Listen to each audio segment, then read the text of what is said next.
The crime itself takes you on a journey of the mind of the criminal.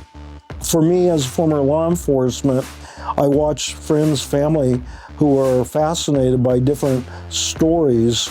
I think that it becomes for them like a jigsaw puzzle with 1,000 pieces. They want to put that puzzle together